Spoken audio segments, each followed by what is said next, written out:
Pemerintah daerah Bali diharapkan lebih serius memperhatikan dan juga melindungi pelaut asal Bali, khususnya pekerja di kapal pesiar. Jangan sampai persoalan yang dialami pelaut Bali menghilangkan kepercayaan terhadap tenaga kerja lainnya asal Bali. Wakil Presiden Kesatuan Pelaut Indonesia KPI Idewo Nyoman Budiase mengatakan, berbagai kasus yang menimpa pelaut Bali di kapal pesiar mulai dari percobaan pemerkosaan dan pembunuhan, menandakan pemerintah daerah Bali perlu lebih serius memberikan perhatian dan perlindungan kepada pelaut Bali. Bali merupakan daerah penyumbang terbesar tenaga kerja di kapal pesiar, yaitu melampaui 20.000 orang. Oleh karena itu, pemerintah daerah Bali diharapkan dapat saling berkoordinasi antara lembaga terkait dalam melaksanakan mekanisme perekrutan, penempatan hingga pemulangan tenaga kerja pelaut Bali. Pendataan terhadap pelaut Bali harus lebih jelas sehingga tenaga kerja pelaut Bali memperoleh pengawasan dan perlindungan yang lebih jelas saat bekerja di luar negeri.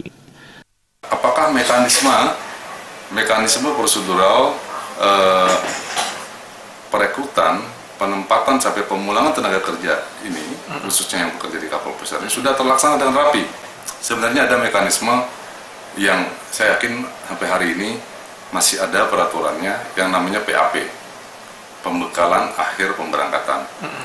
Dan saya yakin tidak pernah dilakukan. Tidak pernah dilakukan hanya karena egosentris masing-masing kelembagaan sehingga terjadi pembiaran. Ada lembaga-lembaga yang sudah dibentuk oleh pemerintah selain Dinas Tenaga Kerja, di bawah Kementerian Tenaga Kerja, ada badan pemerintah yang namanya BNP 2 TKI atau BP 3 TKI. Ini harus diharmoniskan.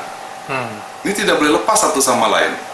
Yang ketiga, ketika menyangkut masalah pelaut, ada Dirjen Perhubungan Laut yang di sini diwakili oleh KSOP Benoa. Dan pelaut ini dari Bali seolah-olah memang tidak dapat perhatian khusus dari pemerintah. Jangankan untuk hal-hal yang detail. Kalau kita sekarang mau bedah sekarang, berapa jumlah pelaut yang bekerja di kapal pesiar yang berasal dari Bali?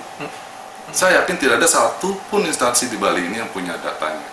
Segitu banyaknya puluhan ribu anak-anak muda, generasi muda dari Bali, itu tidak terdata. Idewo Nyoman Budiase menambahkan apapun persoalan yang menimpa para tenaga kerja kapal pesiar asal Bali, pemerintah daerah Bali sudah seharusnya memberikan perlindungan demi menjaga kepercayaan terhadap tenaga kerja Bali lainnya ke depan. Indra Wijaya, Bali TV.